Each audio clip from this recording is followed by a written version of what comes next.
ஆண்டவர் மோசேயோடும் ஆரோனோடும் பேசி அவர்களிடம் கூறியது: நீங்கள் இஸ்ரேல் மகளிடம் கூற வேண்டியது, உலகில் உள்ள உயிரினங்களில் நீங்கள் உண்ணத்தக்கவை இவைகளே.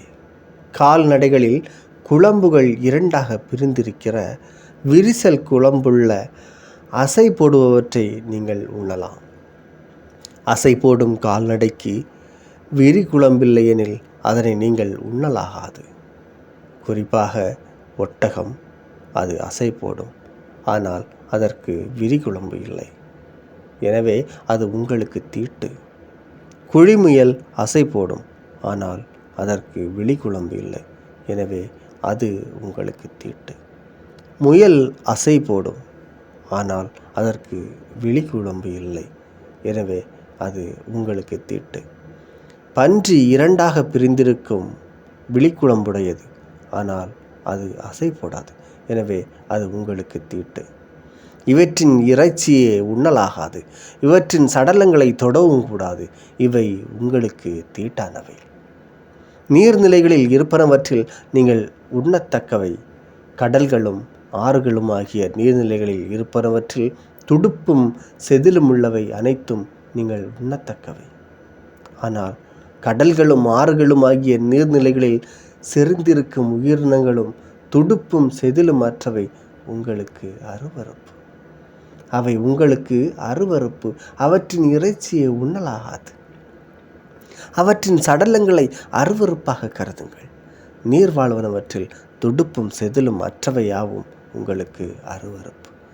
பறவைகளிலும் நீங்கள் உண்ணாமல் அருவருக்க வேண்டியவை கழுகு, கருடன், கடலூராஞ்சி, பருந்து, வல்லூறு அதன் இனம், காகம் அதன் இனம், தீக்கோழி, கூகை, சம்புகம், சிறுகழுகு அதன் இனம், ஆந்தை, சகோரம், கோட்டான், நாரை, கூழக்காடா, குருகு, கொக்கு, ராஜாளி அதன் இனம், புழுக்கொத்தி, வௌவால்.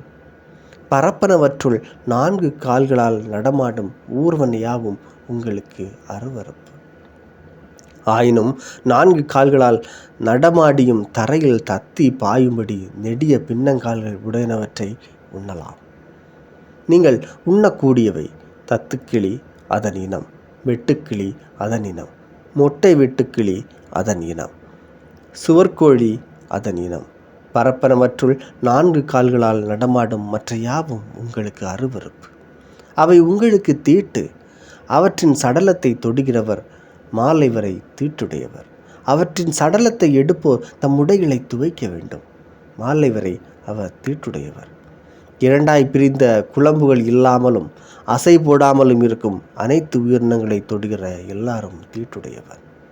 4 கால் உயிர்களில் உள்ளங்கால் ஊன்றி நடக்கும் அனைத்தும் உங்களுக்கு தீட்டு. அவற்றின் சடலத்தை தொடுகிறவர் மாலை வரை தீட்டுடையார். அவற்றின் சடலத்தை எடுப்போர் தம் உடைகளை துவைக்க வேண்டும். மாலை வரை அவர் தீட்டுடையவர். அவர் உங்களுக்கு தீட்டு. நிலத்தில் செறிந்திருக்கும் ஊர்வனவற்றில் உங்களுக்கு தீட்டானவை எலி, சுண்டலி, ஆமையினம், உடும்பு, அழுங்கு, ஓணான், பல்லி, பச்சோந்தி. ஊர்வனவற்றில் இவை உங்களுக்கு தீட்டு. அவற்றுள் செத்ததை தொடுகிறவர் மாலை வரை தீட்டுடையவர். அவற்றுள் செத்த ஏதேனும் எதன் மேலாவது விழுந்தால் அது தீட்டிடப்படும்.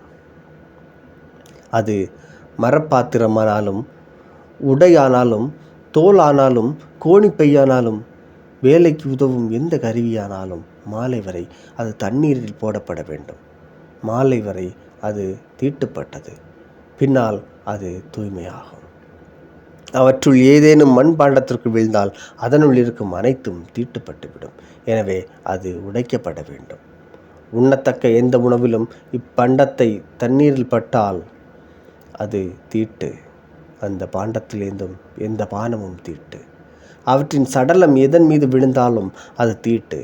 அடுப்போ சமையல் பாண்டமோ எனில் அவை உடைக்கப்பட வேண்டும்.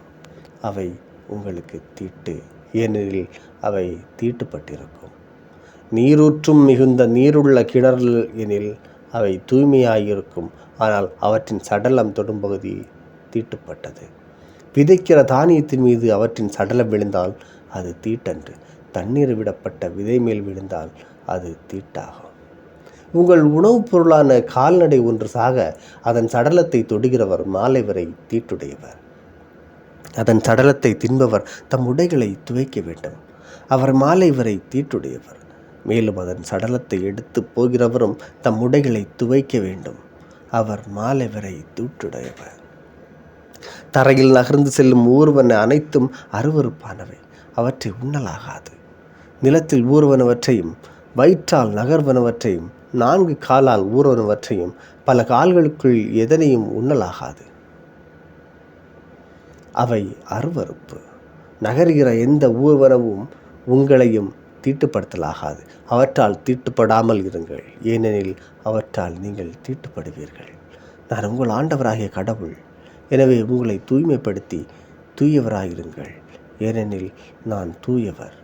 நிலத்தில் ஊறுவனவற்றால் உங்களை தீட்டுப்படுத்தலாகாது. உங்கள் கடவுளாயிருக்குமாறு உங்களை எகிப்திலிருந்து வெளிக்கொணர்ந்த ஆண்டவர் நானே. நீங்கள் தூயவராயிருங்கள், ஏனெனில் நான் தூயவர். விலங்கினம், பறவைகள், நீர் வாழும் எல்லா உயிரினங்கள், நிலத்தில் நகரும் உயிரினங்கள் ஆகியவை பற்றிய சட்டம் இதுவே. இதனின்று தீட்டுடையதற்கும் தீட்டற்றதற்கும், உண்ணத்தகுந்த உயிரினங்களுக்கும் உண்ணத்தகாத உயிரினங்களுக்கும் வேறுபாடு தெரிந்து கொள்க.